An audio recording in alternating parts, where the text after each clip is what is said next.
One of the most powerful parables in the Bible is that of the Good Samaritan.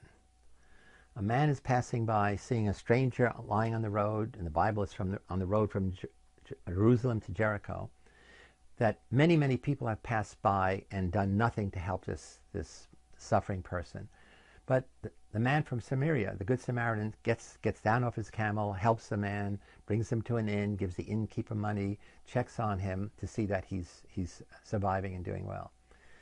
The idea is you should treat everyone as you would want them to treat you. It's the golden rule: do unto others as you would have them do unto you.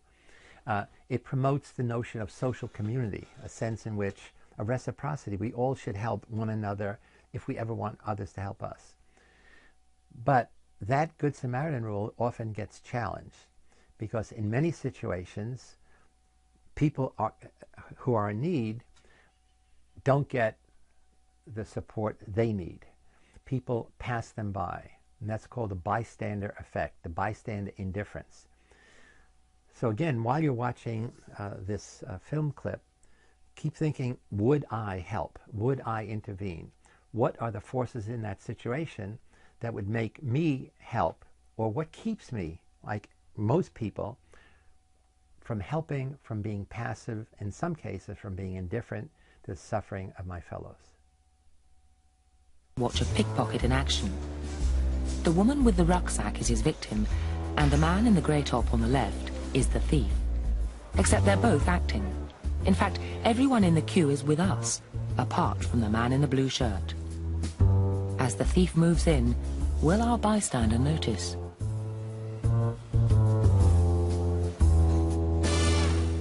He clearly has.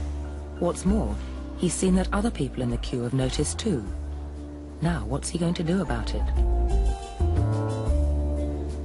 The answer is nothing. After all, no one else in the queue reacts, so why should he? Chances are, you wouldn't have done anything either. Whatever the man in the blue shirt thinks he's seen, he's influenced by the apathy of everyone else in the queue. In more serious situations, this could have disturbing consequences. Liverpool Street Station in London. A drunk lies on the pavement.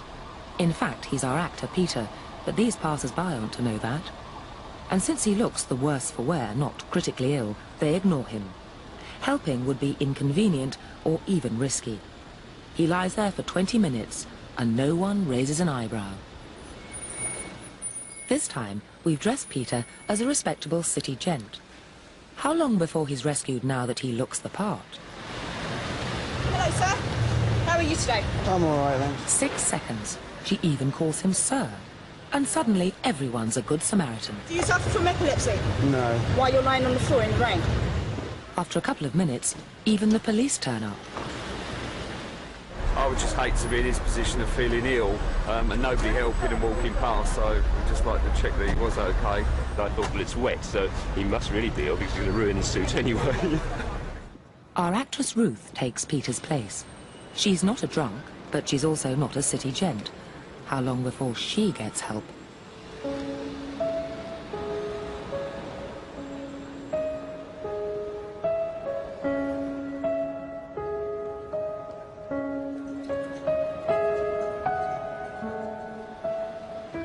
Four minutes have passed, and 34 people have passed.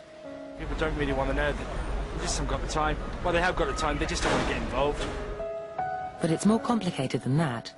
If the street were deserted, a passerby would probably go to the rescue. But these strangers have silently formed a temporary group with a rule: don't help.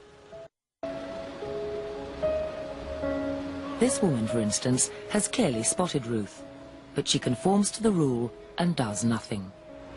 You all right? You all right? Watch what happens, though, when someone else helps.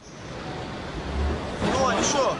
She suddenly finds herself in a different group with a new rule: to help. She don't look well, does she? You all right, yeah? You sure? First I thought she was dead. Then I checked to see if she was breathing or not. And I looked around and I couldn't believe that no one had noticed her, because there was a bloke sat there just absorbed in reading a newspaper. Peter's now having the same problem. This time, we've swapped his suit for casual clothes. He's not drunk, and we've asked him to act like he's in pain. Help! Help! Help me! Please, somebody! Help me! Help me, somebody! Please help me! Help me! Help me! Help me! Please, somebody help me! Please, somebody help me! I got onto the tube and sat opposite a guy who threatened me. He'd obviously been sleeping rough and had problems, but he was quite verbally abusive. Yeah, I was with a group of mates one day. We've seen two fellas arguing. We've literally turned the corner, discussed a few things, came back, and that was it, they were fighting. I'd got up to walk away from him, he'd followed me, and he sat beside me for 6 or 7 stops, actually threatened to stab me. We've had a little discussion between each other, if we should stop it or not. We decided not to, so we was on our way. And I was looking at the other passengers and looking at the guard on the carriage, hoping that somebody would help me. We should have really done something, because at the end of the day, how'd we like it if it was us? Nobody did anything on the tube. People just ignored me completely. When the guy eventually got off, you know, then people came up and asked if I was okay, but during the journey they'd done nothing. And that's when the guilt tripped in. We really did realise that it was wrong what we did. You know, how'd you do it? How'd you feel when someone was beating 10 times out of someone? I mean, it could have been me, you, anyone, but deep down we bottled it. It's always very distressing to watch situations like this where people are obviously suffering and no one's actually helping them. But what we have here is two conflicting rules. One is the rule that we ought to help, and the other is the rule that we ought to do what everybody else is doing. And here you have effectively a group of strangers who are exerting the pressure not to intervene, not to help, and it's very difficult to rebel.